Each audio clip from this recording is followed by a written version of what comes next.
He's dangerous. Look at him, covered in tattoos. He doesn't belong in this neighborhood." The woman screamed into her phone, her voice trembling with both fear and judgment. But what she didn't know was that the man she was trying to destroy had already saved her life once, and was about to do it again. Before we get into this unbelievable true-to-life story, smash that like button, hit subscribe, and turn on notifications, because you won't want to miss stories like this. Now, let's begin. The sun was just dipping below the horizon in a quiet suburban neighborhood in Atlanta. Andre Miller, a tall, broad-shouldered black man in his mid-30s, with full-sleeve tattoos and a scruffy beard, sat on a park bench, gently pushing his 6-year-old daughter, Maya, on the swing. "Higher, Daddy, higher." Maya giggled, her laughter carrying across the park. Andre smiled, his deep voice softening when he spoke to her. "Hold on tight, baby girl. Daddy's got you." For anyone watching closely, it was obvious Andre adored his daughter. But for someone like Victoria Stanton, appearances were everything. Victoria, a white woman in her early 40s, lived across the street from the park. She prided herself on keeping the neighborhood safe, which to her meant keeping an eye on people who didn't look like they belonged. So when she saw Andre, tattoos, beard, and all, her mind went straight to one conclusion. "He must be trouble," she muttered to herself. "What kind of father looks like that?" The incident. Minutes later, as Andre tied Maya's shoelaces, he noticed Victoria glaring from across the street, phone in hand.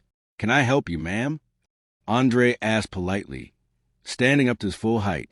Victoria's grip tightened on her phone. "No, thank you. I've already called the police.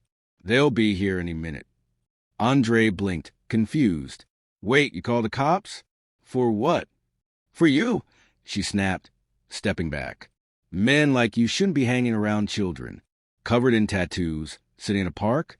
Who are you really here for?" Andre's jaw tightened. He took a deep breath, glancing at Maya, who was now looking scared. "This is my daughter," he said firmly, his voice controlled but shaking with anger. "You didn't even ask, you just assumed." But Victoria had already turned away, muttering, "We'll let the police sort that out." The arrival of the police. Within minutes, 2 police cars pulled up, lights flashing.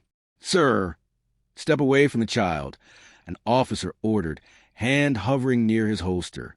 Andre immediately raised his hands, keeping his voice calm. "She's my daughter. Check my ID, ask her. Maya, tell them who I am." Maya clung to his leg, tears welling up.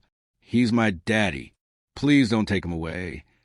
After running his ID, the officers quickly realized Andre was telling the truth. His name was on Maya's birth certificate. He had no criminal record. He was a local business owner who had just opened a community gym. The officers looked uncomfortable, apologizing before leaving. But Victoria? She stood on her porch, arms crossed, refusing to look guilty. Andre didn't yell. He didn't curse. He just looked at her and said quietly, "One day, you're going to regret what you did today." Victoria scoffed, slamming her door.